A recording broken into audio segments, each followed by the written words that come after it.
Nah, yang hilang dari peradaban modern adalah Allah itu tidak begitu hadir di hati kita.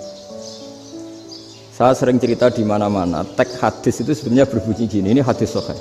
Mangka na yu'minu billahi wal yaumil akhir fal yukrim jarohu. Ada yang fal yukrim jarohu dhaifahu, ada yang fal yakul khairan aw yasmut.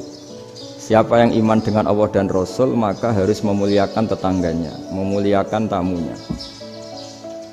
Dulu itu ada seorang ulama dipanggil anak muda, dibully terus sekarang.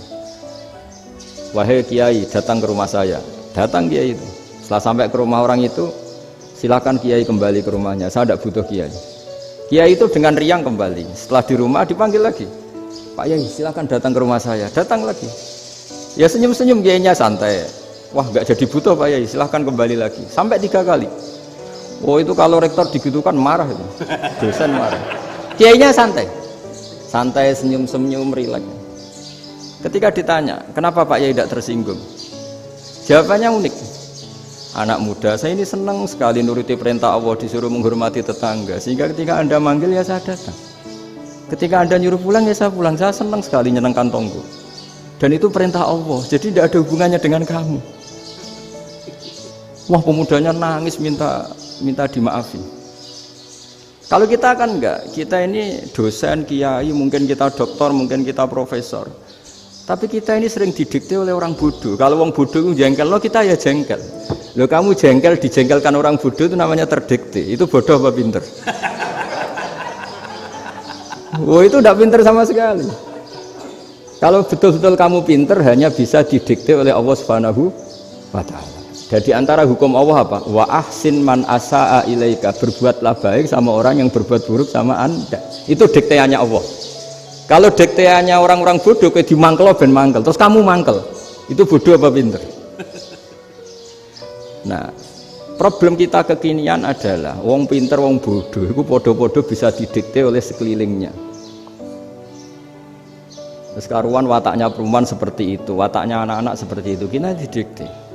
Anak-anak jengkelin kita mangkel, berarti kita didikte oleh orang bodoh. Makanya agama itu unik, kadang ngendikan wa ahsin man asa'a ilaika, kadang wasil mangkoto aka, sambunglah orang yang memutus kamu. Karena dengan demikian kita hanya didikte oleh Allah Subhanahu wa Ta'ala, bukan didikte oleh hukum sosial. Cara Jawane nak ngapiki tangga sing apik akeh tunggale. Berbuat baik sama yang berbuat baik pada kita itu, mbok orang fasik ya seperti itu, maling ya seperti itu, sama. Tapi kalau berbuat baik sama orang yang berbuat jelek sama kamu itu baru luar biasa. Dan memang teksnya hadis wa ahsin man asa'a ilaika, berbuat baiklah sama orang berbuat buruk sama kamu. Jadi nggak boleh orang didikte. Makanya ngaji di sini diantaranya saya akan cerita dalam sebuah hadis sahih, dalam hadis hasan yang diriwayatkan Imam Tirmidzi, ada kalimat dari Rasulullah SAW. Dawe Nabi, la takunu imma'atan taquluna in ahsanan nasu ahsanna wa in dzalamu dzalamna walakin watti'u anfusakum in ahsanan nasu an tuhsinu wa in asa'u alla tazlimu. Kamu jangan jadi orang yang mudah diombang-ambingkan oleh orang sekeliling kamu, yaitu kamu mengatakan jika orang baik ke saya akan baik, jika orang buruk ke saya juga akan membalas buruk. Itu namanya Anda didikte. Tapi berkomitmenlah kamu akan berbuat baik meskipun orang lain berbuat buruk. Nah sekarang logika sosialnya begini.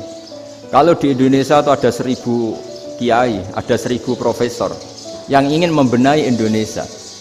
Rata-rata orang awam itu semau gue. Terus mereka mendikte kita.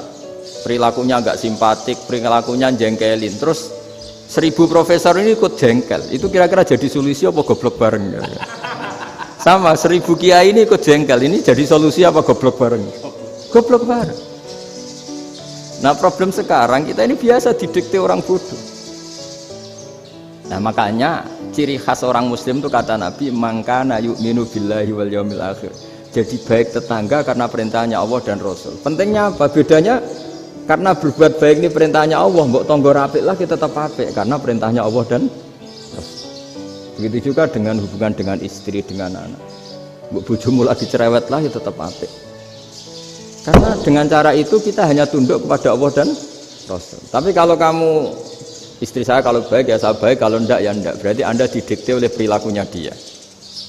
Itu latihan, ya kalau dalam bahasa pondok, latihan jadi wali itu yang paling berat itu. Nabi itu kalau sama orang munafik itu sabarnya Masya Allah. Padahal Nabi perso kalau orang itu orang munafik. Karena dengan cara seperti itu, bahwa kebaikan Nabi pada seseorang itu atas perintahnya Allah dan Rasul, bukan atas nama servis. Kalau Nabi hanya baik kepada Abu Bakar, itu mungkin orang bilang, wis adune wong Abu Bakar baik sama Nabi. Tapi kalau Nabi baik sama orang munafik, Abdullah bin Ubay bin Salul, itu kalau nggak perintahnya Allah dan Rasul itu nggak bisa. Nah ini cobalah berlatih seperti itu sehingga kita tidak mudah didikte. Ya saya ulang lagi, nggak mudah apa? Didikte. Maka di antara kebaikan Allah dan Rasul adalah bahkan orang dolim saja diberi jatah rahmat. Makanya tadi seperti mukadimah yang dibaca Pak Haris tadi, agama ini rahmatan lil alamin. Orang yang dolim saja dapat jatah apa? Rahmat, apalagi yang soleh.